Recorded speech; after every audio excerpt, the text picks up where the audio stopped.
Hello everybody బాగున్నారా? మరి ఈ రోజున ఎక్కడ ఏ పేపర్ చూసినా సరే మనకి మాల్దీవ్స్ కూడా తగాదా, మాల్దీవ్స్ మినిస్టర్స్ వాళ్ళు వేసే వేషాలు, వీటి గురించే మనకి ఎక్కడ పడితే అక్కడ ప్రస్తావన వస్తున్నది.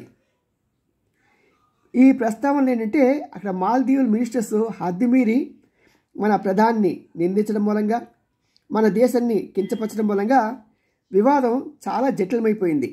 ఎంతవరకు అంటే ఈ పక్కన ఉన్న మాల్దీవ్స్ వాళ్ళకి ఉప్పు కావాలన్నా పప్పు కావాలన్నా సరే మన మీదే ఆధారపడాలి. ఎందుకంటే మనం సప్లై చేస్తేనే వాళ్ళకి తినగలుగుతారు. వాళ్ళకి దగ్గరలోకి వేరే దేశం ఏది లేదు. పోనీ వాళ్ళకి కొత్తగా మిత్రుడిగా అయినటువంటి చైనా ఇస్తుందంటే చైనాకి ఆ కెపాసిటీ లేదు. ఒకవేళ వచ్చినా సరే అంత దూరం నుంచి ఇక్కడికి వచ్చేటప్పటికి దాని ట్రావెలింగ్ కాస్ట్ చాలా ఎక్కువైపోయి అది వాళ్ళకి గుదిబండగా తయారవుతుంది. ఇలాంటి పరిస్థితుల్లో వాళ్ళు ఎవరితో గొడవ పెట్టుకోకూడదో వాళ్ళతో గొడవ పెట్టుకున్నారండి. అదే భారతదేశం. ఒకసారి ఈ గొడవల మొత్తానికి కారణం ఏంటంటే మనం చూస్తున్నామంటే ఇక్కడ మనకు ప్రత్యేకంగా కనిపించేది ఏంటంటే ఈ ఎలక్షన్స్ ముందు రెండు వర్గాలుగా చీలిపోయారండి. అంతకుముందు ఉన్న ప్రెసిడెంట్ మన భారతదేశానికి చాలా ఫేవర్. ఎందుకంటే అది తెలివైన వ్యక్తి. దాని మూలంగా ఏంటంటే భారతదేశంతో గొడవ పెట్టుకునే కన్నా కూడా భారతదేశంతో మంచిగా ఉంటే మనకి అనేక రకాలైన తాయిలాలు వస్తాయి అని అతను తెలుసుకున్నాడు.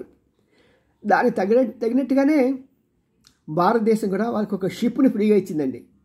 అంతేకాకుండా ఒక హెలికాప్టరు, అనేక రకాల హాస్పిటల్స్ కట్టడం, ఇన్ఫ్రాస్ట్రక్చర్లో సహాయపడటం, ఇలాంటివి అనేక రకాలుగా పనులు మన భారతదేశం చేసింది. అంతేకాకుండా $50 మిలియన్ కూడా వాళ్ళకి రుణం ఇచ్చింది.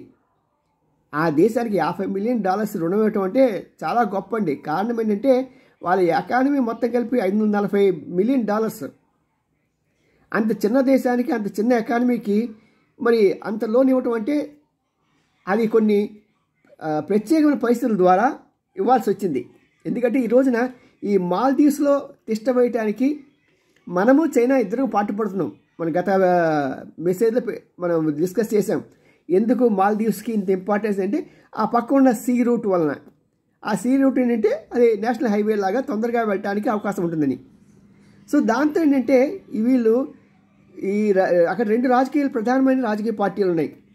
ఒకటేమో మనకి ఈ సాహిల్ నేతృత్వంలో ఉన్న పార్టీ, రెండోదేమో మయూజు నేతృత్వంలో ఉన్న పార్టీ. మయూజు ఎందుకో మరి అక్కడ చైనా వాళ్ళ యొక్క వేసే కుక్క బిస్కెట్లు లొంగిపోయి అతను ఇండియా అవుట్ అనే నినాదంతో అతను ఎలక్షన్ క్యాంపెయిన్ చేశాడు.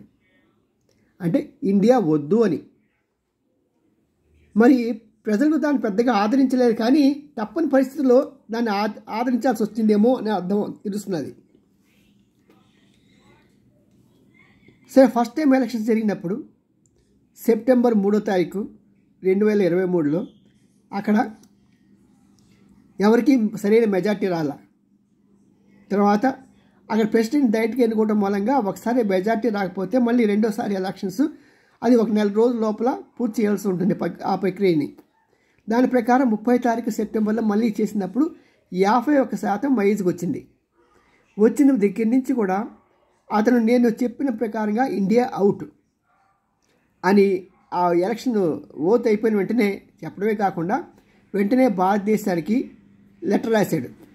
ఇక్కడ ఉన్న మీ యొక్క సైనికుల్ని మీరు వెంటనే వెనక్కి తీసుకోండి, మాకు మీతో సంబంధాలు ఏమి వద్దు, మాకు చైనానే ముద్దు అని.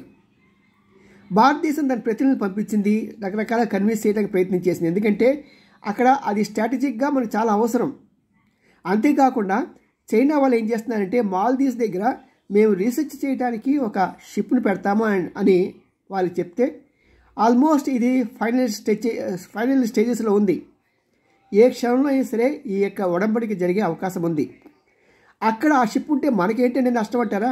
నష్టం చాలా ఉందండి. ఎందుకంటే ఆ షిప్ చేసే పని ఏంటంటే భారతదేశంలో ఎక్కడెక్కడ అనుప్రయోగాలు జరుగుతున్నాయి, ఎక్కడెక్కడ ఏమేమి జరుగుతున్నాయి, ఈ కదలికలన్నీ కూడా భారతదేశంలో ఇవి పంటలు బాగా పడుతున్నాయా, ఎంత ధాన్యం నిల్వలు ఉన్నాయా, మన కంప్యూటర్స్ అన్నీ వాళ్ళు పరిగణిస్తూ వాటిని లెక్కలో తీసుకుంటూ వాటిని ఇన్ఫర్మేషన్ మొత్తం కూడా వాళ్ళు ఎప్పటికప్పుడు పొందుకుంటూ మన దేశానికి హానికరమైన విన్యాసాలు చేయడానికి అవకాశం ఉంటుంది.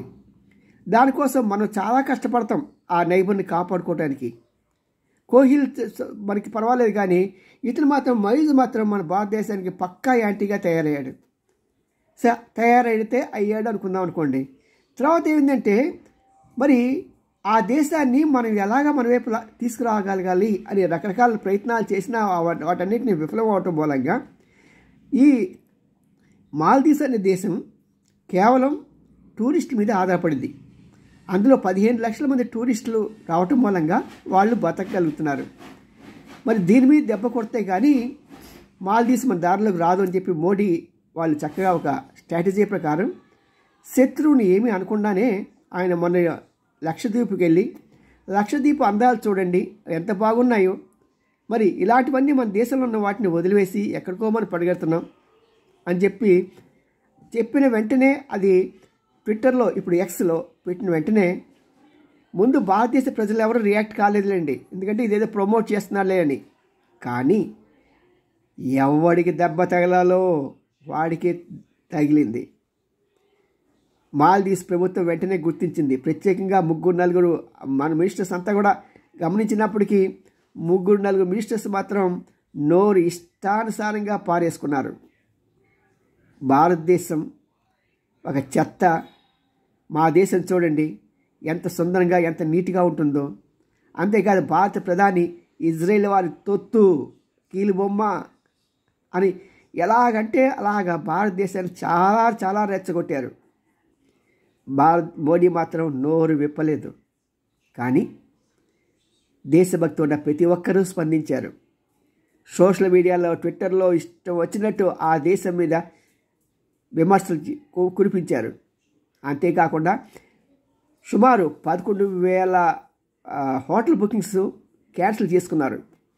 3,000 ఫ్లైట్ టికెట్స్ క్యాన్సిల్ చేసుకున్నారు. వారి యొక్క ఆర్థిక స్థితిని ఎలాగా స్తంభింప చేయాలో అనే దాని మీద ఇంకా మాకు మాల్దీవ్స్ వద్దు, లక్షద్వీపే ముద్దు అనే నినాదంతో పెద్ద పెద్ద సెలబ్రిటీస్, సినిమా యాక్టర్స్ కానీ, సచిన్ టెండూల్కర్ కానీ, ఇంకా పెద్ద పెద్ద వాళ్ళు ఎవరు ఉంటే వారంతా కూడా ప్రధాని మాట్లాడుకున్నా సరే దేశభక్తితో ఈ యొక్క నినాదాన్ని పూరించారు, హ్యాష్ట్యాగ్ చేశారు. ఈ రకంగా ఎప్పుడైతే దెబ్బ తగిలిందో వారి ప్రెసిడెంట్ చైనా విజిట్లో ఉన్నాడు. ఎందుకంటే ఇతను 5 రోజులు చైనాలో ఉండి రకరకాల ఒడంబడికల మీద సంతకం పెట్టుకోవడానికి, దాంట్లో మన ఆ షిప్ గురించి కూడా వస్తుందనే ఒక ఆలోచన ఉంది. అది రాకూడదనే టైమింగ్లోనే మన మోడీ గారు ఇక్కడికి వెళ్ళారు. ఇక్కడ గొడవ జరుగుతుందని ఆయన తెలుసు, ఆయన ఎలా లెక్కేస్తాడు, ఆయన మాస్టర్ ఇన్ స్ట్రాటజీ, ఆయన షాక్ కలిస్తే. సో ఎప్పుడైతే వారి మినిస్టర్స్ వాళ్ళు నోరు పారేసుకున్నారో ప్రపంచవ్యాప్తంగా ప్రతి ఒక్కరు కూడా దాన్ని ఖండించారు. ఇజ్రాయెల్ దేశం అయితే వెంటనే స్పందించి భారతదేశానికి మేము అండగా ఉన్నాము, వారికి కావాల్సింది ఏం చేయాలో మేము చేస్తాము, అంతేకాదు అక్కడ లక్షద్వీప్లో సుందరవనంగా చేయడానికి, అంతేకాకుండా ఆ సాల్ట్ వాటర్ని ప్యూర్ వాటర్గా మార్చడానికి మా దగ్గర టెక్నాలజీ ఉంది, ఆ టెక్నాలజీని మేము వారికి ఇస్తాము, రేపటి నుంచే పని ప్రారంభిస్తాము అన్నారు. ఇక్కడితో ఆగలేదండి. వెంటనే మోడీ కూడా కేరళ రాష్ట్రంలో ఒక ప్రదేశాన్ని నుంచి ఈ లక్షద్వీప్కి వెళ్ళటానికి అనువైన ప్రదేశం ఉందండి, దానికి వెంటనే పర్మిషన్ ఇచ్చారు. త్వరలోనే ఒక 5-6 నెలల్లో అక్కడ మనకి విమానాశ్రయం రావడానికి అవకాశం ఉంది.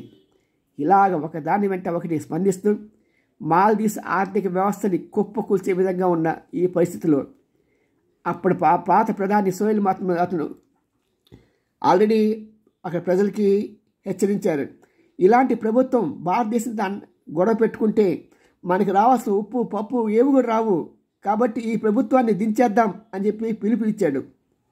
రాబోయే రోజుల్లో రాజకీయ పరిస్థితుల అంచనా ప్రకారం ఇక్కడ ఈ ప్రభుత్వం పడిపోతుంది, మరి మరొకసారి ఎలక్షన్స్ జరుగుతాయి అనే ఉద్దేశంతో అంతా కూడా ఉన్నారండి. మరి ఇలాంటి సమయంలో మీరు ఏమనుకుంటున్నారు? ఈ సరైన నిర్ణయమే కదా?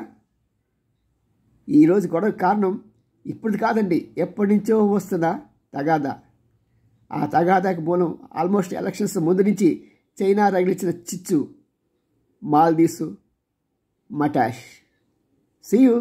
ఇలాంటి మెసేజ్ మీకు కావాలంటే రావాలంటే మన ఛానల్ సబ్స్క్రైబ్ చేయండి, మీ ఫ్రెండ్స్కి షేర్ చేయండి, లైక్ చేయండి. మీ ఎన్ రామ్జీ, సీనియర్ జర్నలిస్ట్, గుడి గంటలు TV9. బాయ్.